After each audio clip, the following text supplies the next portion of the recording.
Welcome to the world of scale modeling with Mike Ashe, where techniques, tips, and creativity come alive with dozens of tutorials, projects, tape-up reviews, and picture references to help you build better scale models and enjoy our wonderful hobby. Welcome to part 4 of our 4-part series on building the Revell Renwal 1 to 200 scale submarine with a full interior. In this last part, I'll show you how I did all my final assembly. I've got the deck work for all the machinery spaces and the reactor installed, and it came out pretty good. I really like the effect of the decals, and it was really important to make sure that all of these decals were straight and level. That took a little bit of work, but it came out pretty good. Adds a little bit of detail to this ancient kit.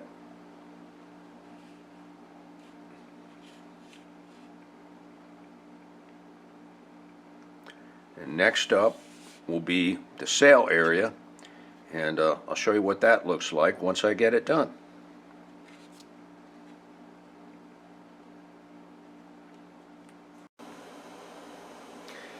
I've got the sail assembled, and how I did it was I installed the upper deck inside the sail first with a little bit of tester's glue between the positioning tabs for the upper deck. Then what I did was I assembled the lower 2 deck pieces, the 3 tubes, and this escape trunk here. I assembled all of this and then carefully positioned it, kind of slipped it into place. But before I did that, I added a little bit of tester's glue to the positioning tabs locations for these lower 2 deck pieces. However, after it dried, I realized that there's a slight bow in this metal deck. And it's because this upper positioning tab, we're located right here,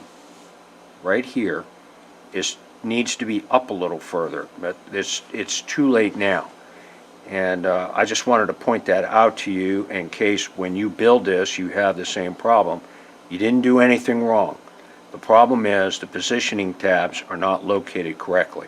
They should be up by about a 32nd of an inch to get rid of this bow.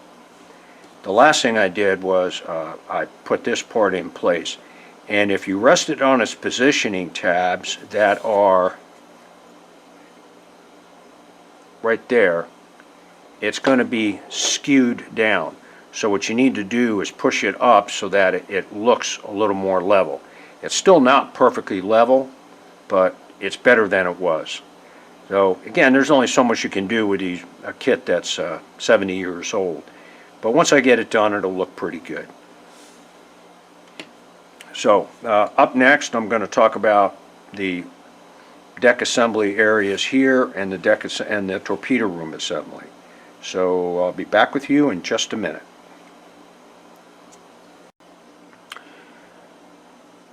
How I assembled the racks on the interior hull section was you put the upper rack on first, then the middle rack, then the lower rack.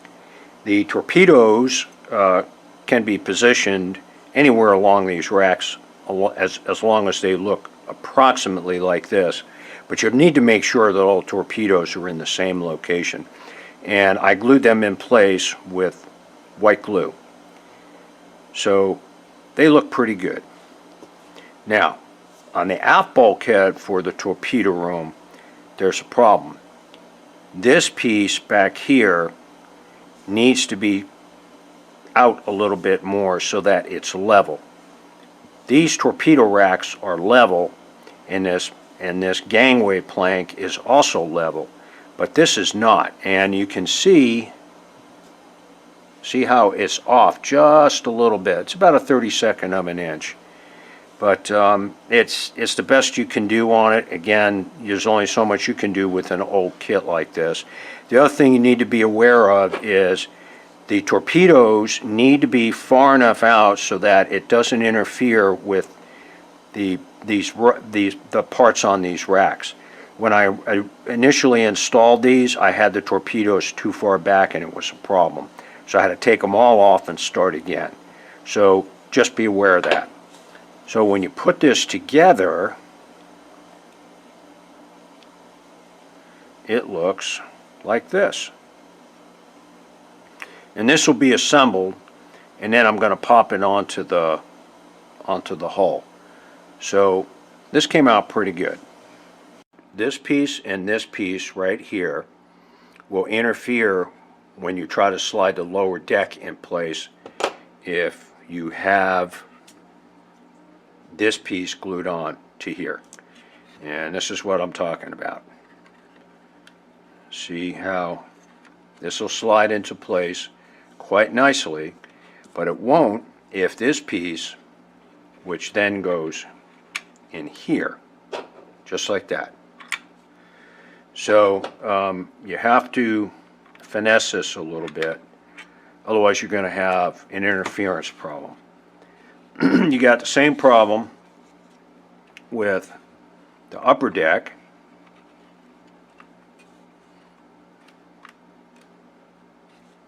Right here with this control panel. You can't slide it in place because of this hatch and this molded piece right here. So again, it's this molded piece and this hatch. So this piece and this piece have to be glued in place after these two assembled deck sections are put in place. This piece, the aft torpedo room assembly, can actually be put in place after these two deck sections are installed. The problem you're going to have is if you glue this piece in place and try to slide this piece and this piece in place, again, you're going to have an interference problem with this wall and this wall against these pieces right here, this and this hatch. So I'm going to show you how to do this. Let me get this glued back, installed back in place. So I tested this even with this piece glued in here, which I'm going to do in just a minute. But this can now, it takes a little bit of finessing, and you got to be patient, and you got to make sure that this key keys into right here, right there. So the way to do that is you carefully work it into place.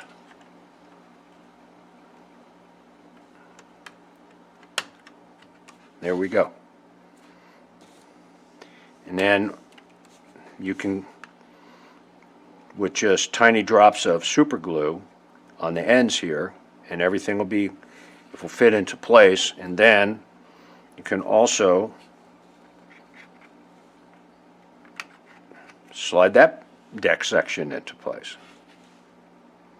So we're just about there. And once I get all this assembled, I'll be back with you and I'll show you what it looks like. The forward area went together exactly the way I thought it would. So this lower piece was slipped in place first, and then you can just barely see it. The berthing area part in the back was then glued in place with some tester's glue, and then once that dried, I slipped this upper piece in place and then glued this instrumentation console down with some Elmer's white glue, and then I put the inclined staircase in place, and then I installed the assembled torpedo room. All this is one assembly here from here to here, and it popped right in place just like I showed you. And then I installed the forward torpedo tube bulkhead, which popped into place, and then the escape tube. So it came out pretty good, just as I thought. So I highly recommend doing it this way. and it's all glued up. What I did do, I didn't mention this, I put tiny drops of Testor's glue along the slide points about halfway back. If you put it too far forward, it tends to nullify the effect of the attachment. So I put the glue about halfway back, just tiny drops, with my trusty wire applicator, and everything fit perfectly in place.